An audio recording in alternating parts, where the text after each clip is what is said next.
So over the past few centuries, we've done a really good job of trying to understand the world around us.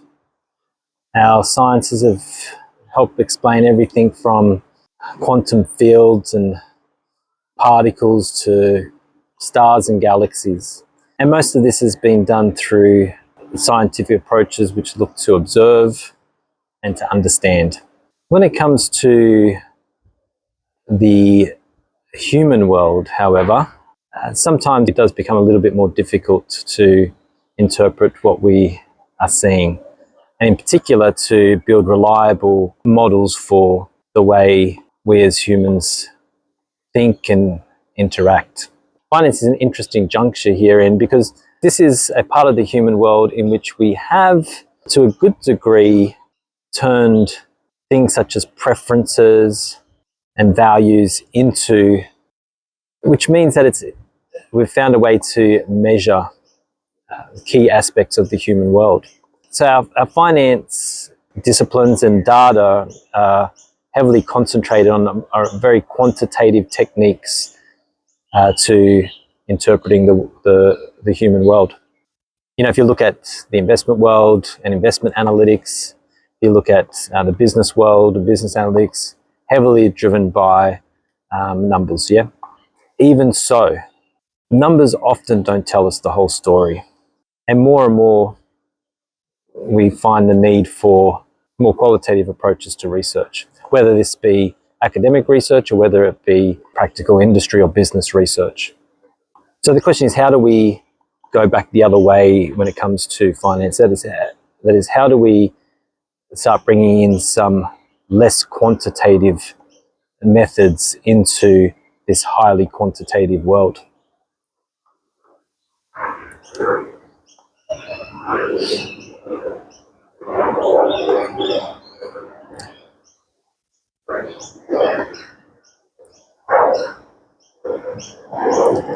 So, for example, when we're looking at individuals and their financial decision making, we find more and more that there are key behavioral, psychological traits that are important to understand in connecting in the finance world. When we look at businesses and we're trying to understand the financial performance of business, if we just rely on the numbers, we are only getting half the story. A lot of the time spent in looking at businesses is, yes, less about the numbers, more about the people, more about strategies in particular.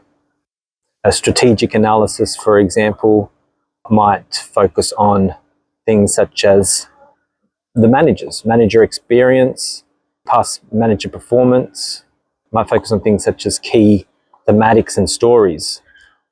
To this regard, we often use different frameworks to do our strategic analyses. We might use a SWOT analysis where we look at the strengths and weaknesses of the business. How strong is their management? Maybe what are some of the weaknesses in operations?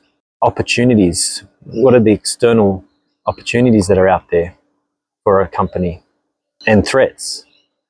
This external analysis, any particular story might pose both an opportunity and a threat. If you look at the current AI transition, for example, for some companies, there's opportunities for efficiencies, there's opportunities for new business models, but plenty of opportunities for threats, Competition from AI, for example, or being left behind.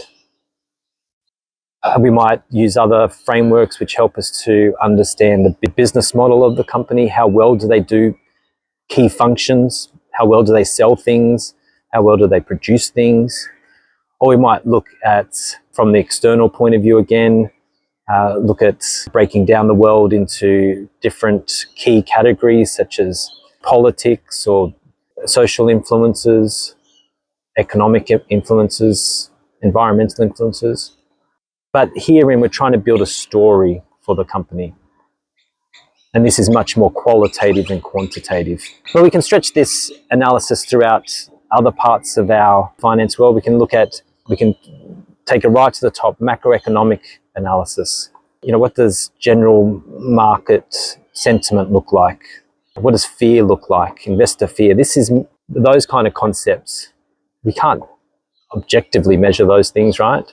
and quantitatively measure them really either.